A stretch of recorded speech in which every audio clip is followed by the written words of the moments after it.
Happy Earth Day, everyone! This is Miss Jordi, the Young Adult Librarian at the Augusta-Richmond County Public Library. Thank you for joining me as we celebrate Earth Day today and every day. Earth Day was started on April 22, 1970, to encourage environmental protections and to encourage people to recycle. There are several ways to celebrate, such as taking a walk or riding a bike to admire the beauty around you, buying and using only recyclable bags, storing food in glass containers, using refillable water bottles, supporting local farmers markets, and planting something. Today I'm going to show you how to make a terrarium, which is a miniature garden housed inside small and usually fillable containers like bottles and jars. To make a terrarium, you'll need the following materials: a glass container such as a wide-mouth quart mason jar, a goldfish bowl, or a terrarium container that you can find from Walmart or a craft store such as Michael's. You will also need crystals or glass pebbles, small rocks, sand, potting soil, small plants such as succulent, cacti, or moss, and miniature figures. An optional thing to have is a terrarium tool set, which includes a rake, shovel, tweezers, and a brush. If you're planting cacti or succulents, look for a small bag about 1 to 2 quarts of cactus and succulent potting soil. To create your terrarium, you'll first want to spread a layer of rocks on the bottom of your container, about 1 to 2 inches thick. The next step is to add a layer of moss, such as Spanish moss, to help with drainage.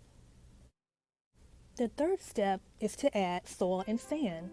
As an option, add a layer of colored sand in between the layers of soil to brighten your container and help with drainage. Succulents love well-draining soil. Use enough of it so that you can make a hole where you will place each plant's root ball.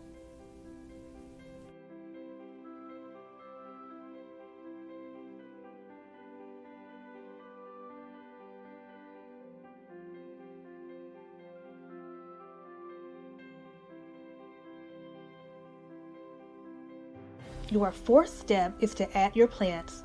First, decide where you would like your plants to be in the container. Using a chopstick or a similar tool, make a hole in the soil that remains the same depth as the plant. Then, fill in around the plant with soil and pat it down. Your final step is to decorate your terrarium. First, spread sand around your succulents. And then you can add unique touches such as river stones, glass pebbles, crystals, moss, seashells, and miniature figures.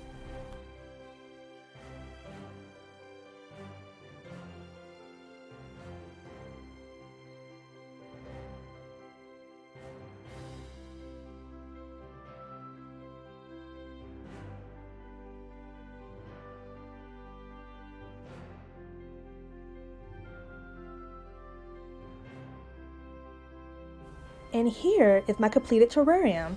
For my first time making one, I think it came out quite well. I definitely don't have a green thumb, but succulents are known to need very little care and are able to grow in a wide variety of climates. So I'm hoping I can keep them alive. To keep your plants alive, make sure you wait 2 to 3 days after planting before watering them. 2 weeks ago on April 8th, our Friedman Branch Library posted an amazing video on Facebook titled Gardening 101 Succulent Arrangement. In that video, Mrs. Scurry, who is the branch manager at the Friedman branch and who is also an experienced gardener, advises that when watering your succulents to take a spray bottle or a syringe to wet the soil around the roots. She says you don't want to get the leaves wet and that the most important thing about succulents is not to overwater them. Mrs. Scurry says to let your succulents dry out and then water them, but don't let them dry out to the point that they're dying. So if your plants become wilted or wrinkled, it is a sign to increase the frequency of watering. As for sunlight, if you're planting succulents, most varieties need at least half a day to a full day of sunlight. In extremely hot areas, some afternoon shade is recommended. Thank you so much for joining me today.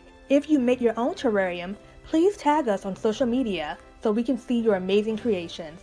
Be sure to follow us at the Augusta Public Library and at the Young Adults at Augusta Public Library on Facebook, Twitter, and Instagram. Thanks again, and until next time.